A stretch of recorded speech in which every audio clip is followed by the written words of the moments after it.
Hey everybody, welcome back to another episode of Weekend Woodworking. Today I'm going to show you the 5 tools that I find to be essential in my shop that I use all the time. The first one is a square.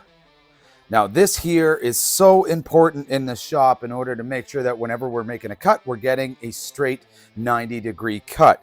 Now there's all kinds of these that you can get. There's cheaper ones, there's more expensive ones, but you don't have to get the best of the best in order for it to be accurate. Okay, by far, probably one of the most common ones, and the one that I would recommend the most is the combination square. Now this one is made by a company called Dasqua. I picked this up. I bought this at Busy Bee Tools, and this thing was not expensive at all. This was about $15, but as you can see right here, it does our 90-degree angles, and then here it does our 45-degree angles. So this thing is really, really handy. The other nice part about these, most of these combination squares come with this little sharp piece in the bottom that's screwed in here. This is a marking tool. So we can take a piece of wood just like this, and we can put a mark wherever we would like. Just like that. And we've now scribed a mark in it. So that's a really cool feature about a combination square. In addition to that, it's also got a level on it, so if you wanted to use it for leveling, that's entirely up to you. Beyond that is a regular 90-degree square. Now this one is really, really handy. I like this one. And again, it's made by this brand called Dasqua. This is a brand that I'd never heard of before. I guess they're made in Italy, and I figured I'd give them a try, and I was actually really, really impressed with it. This one here only cost me about $22, and I bought it at the exact same store. Here's the nice part about this one. I can go like this, and I'll be able to tell if I'm able to, if I'm sitting right at 90 degrees. But going beyond that, a big part of what we use the squares for is as a marking tool. Now, a common problem when I used to use some other squares in the past is I'd try and line it up at the edge here, and this would always flop down. But Dasqua has done something really, really cool that a lot of the higher end brands do, like Woodpeckers and eye gauging and whatnot, is they've put this little tab on here that allows you to set this down just like that, so that way it stays completely balanced, which is awesome, and it allows you to go along and simply make your line, and now you know your line is directly at 90 degrees. So it's a really, really handy square to have. Now, one last square that I have, and I think this is an essential for everyone's shop, because the one thing we have to make sure of is that whatever we're doing is going to be square. And so that is a machinist square. Pretty common. This is only a small one. I believe this is a 4-inch. And again, this one cost me about 15 or 20 bucks, made by this company called Grows. Never heard of them before, but it is pretty accurate. One of the things I love about having the machinist square, so I don't use this for regular marking on pieces of wood like this. What I use this for is to make sure my other tools are square. So if we look at this as an example, you can see that my combination square, when it's properly tightened down, is exactly 90 degrees to this machinist square.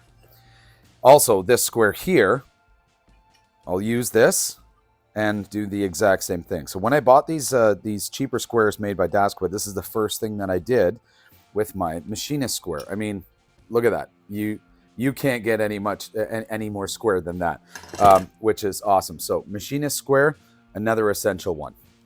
Number 2 on my list is a center punch. Now this thing here, this is so handy. It's for starting a hole to make sure you start it in the exact place that you want. I bought this thing from Amazon for, I think it was 10 bucks, and it is so valuable. Now let's say I'm going to use this piece of wood that I've got here as an example. Let's say I want to make a mark right there. Okay, when you use a traditional drill bit, just like this one here, the tip of this drill bit has a habit of wandering. So what we can do instead is we take our center punch, we put it right in the center of that mark, okay, just like this. And you'll see that on the tip of a center punch, it comes to a point. You put it on there right at that point, and you push it down like this. And it's got a little spring-loaded mechanism inside that makes an indentation right in the middle. Now, when we do that, we can now put our drill bit over top, and what you're going to find is the tip of that drill bit will now seat in there properly, and when we turn it on, our drill bit doesn't wander, right? So it's absolutely amazing. It's a nice clean hole right in the center of the mark, whatever mark it is you make. Okay. Number 3 on my list is a glue brush. I know this is such a simple one, and it is so cheap. These are $10 or less. You can buy them on Amazon for even cheaper. It's just a silicone bristle brush right on the end here, and on the other side it's got a little scraping part, so you can use it to scrape up any dried glue or to wipe any wet glue off. One of the reasons I really like this brush is because it makes it so I don't have to get my finger all covered in glue whenever I'm going to be spreading glue. So I'll put a little bit dab on there, and as you can see, when I wipe this with the spreader, what it does is it creates some of these glue lines here. When you press your two pieces together, what it allows that to do is to essentially, where those grooves are, very similar to if you've ever laid tile before and you've had to use one of those groove trowels, you can take this, push on it, and when you push on it, it actually spreads the glue into those areas that have been wiped by the brush, so that way you get it nice and evenly spread. And if we look on the other side here, we can see some of those lines. So that is another really good one, is using this brush here for glue. Number 4 on my list, and this one's a bit of a luxury. It's not something that you have to have because you can do similar things with a ruler or a tape measure. This is a depth gauge or a height gauge from the Jessem tool company. I'm in Canada, so I happen to be on Jessem's site once they found out they were a Canadian manufacturer. Of course, I wanted to look at all of their stuff to see what they had. And this was one of the ones that really caught my interest because it can be used for so many things. So an example of what you're going to use this for is if you're raising your table saw blade up in the air and you need to get it up to a certain height. Or you can do the same thing with your router as well. You can simply loosen this screw off here, and then you're going to slide this up to whatever depth you want, and then you're going to tighten it down just like that. And what this does, it has an upper edge and a lower edge measurement. So what that means is if I want this to be exactly 2 inches up and I'm squaring something to the bottom here, so let's say a router height, although that's pretty high, or a saw blade, then I'm going to use the marking on this side. And as you can see right now, this is sitting at the line 2, which means that this is exactly 2 inches in height to the bottom of this plate here. If I wanted to set it to the upper edge, so in other words, I wanted to square something between here and here. So let's say, as an example, if I'm using this on a table saw, this is my fence, my blade's over here, and I want to make sure that I've got exactly 2 inches of space in between my saw blade and my fence. I can set this to the measurement of the upper edge. So I can set this down to 2 inches and then tighten it down, and now it's 2 inches from here to here. So the thickness of this plate is around about 1/8 of an inch or so. So this is not a have to have in a shop. This one's a luxury, but this was one I absolutely love because I use it to set the depth for all kinds of different things.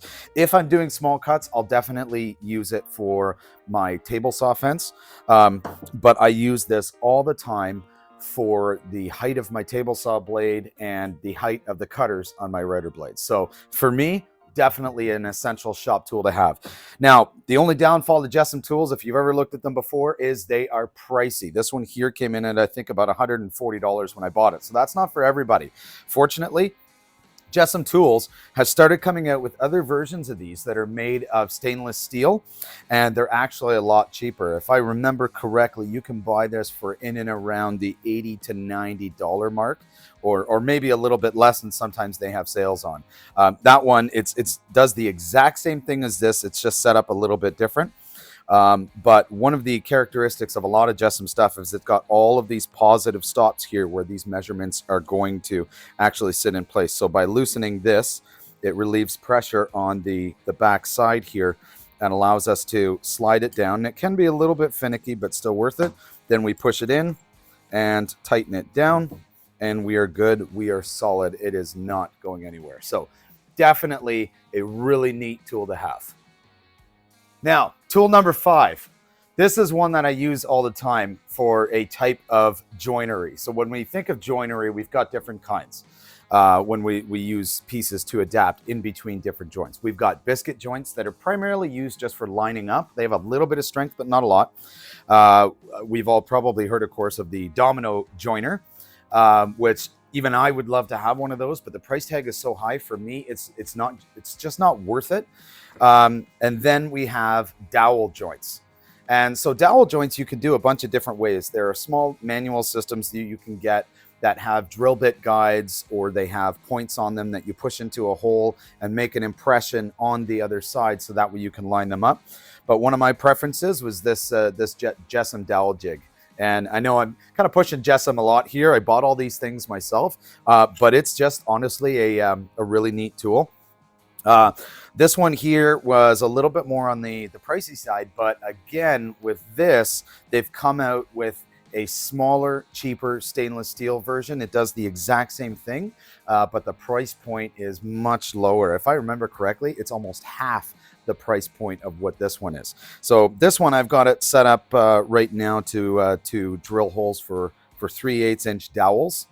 And you can get other ones. You can get 1/2 inch, you can get 1/4 inch as well. Those are going to be your most common ones. Okay. When you get this, it also comes with a set pin. The set pin is so that way you can line one hole up with another. Or if you drill a hole in a block, you can take this jig, you can move it over, put this pin in the first one, and then you could, let's say, drill a hole here. And right here, these measurements, it shows that there's 3/4 of an inch and 3/4 of an inch between the center of where each dowel pin is going to go. So it's really handy. The nice part about this is all you have to do to start is find the center of your piece. So in this case here, our piece is 2.5 inches. So this is going to be around 1.25 inches. Now what we're going to do is we're going to mark this 2 inches down. We're going to mark this 1.25 inches across, and that's going to give us our line right there that we know is the center of the piece. And so when we do that, on this jig here, on the bottom, you've got a CL with a line here. That stands for center line. So when we line this up to our piece, we're going to be lining up the mark that we've made on our piece with the center line there. And then all we're going to do is clamp it together, and then we're going to drill it. So I'll show you this just as an example. I'm going to take a piece of wood that I have here, and I'm going to use my quick clamp to my vise. And then I'm going to grab another one, because in order to use this jig, you do have to make sure that that you clamp it in place. So now that I've got this in here, I'm lined up the center lines. I'm going to go ahead and put a clamp right in place here to hold that together. So now it's nice and flat down. It's lined up exactly in the center. And then we've got our drill bit here. And the drill bit's got a collar on it, a stop collar that we can use to set our depth. And it's just adjustable. You can loosen it and move it around with an Allen key. So it's really, really easy to do. All you do with this, put it down to the piece, and you're going to drill it. And that's it. There's not much to it. When you're doing a hardwood, it might take a little bit longer to do. The bits that it comes with are really sharp. But if we have a look at this, that is directly in the center of this piece.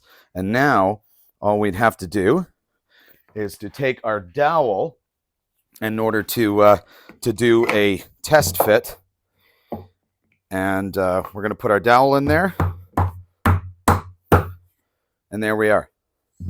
So now I did not adjust my stop collar for this because I'm not actually joining this piece to anything, but this stop collar can be moved along this this entire length, so it is relatively easy. When you get this thing here, it comes with that. It comes with the set pin as well. It comes with the drill bit, so it's really handy.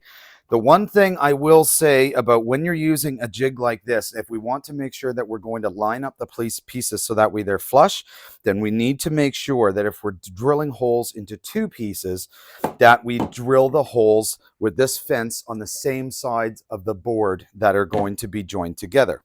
So what I would typically do, if this was my my face fence side, I'm going to put a big X on that, and that way I know that this here is where I'm going to the side that I'm going to line my piece up on, and then I'm going to do the same thing for the other piece that I'm joining.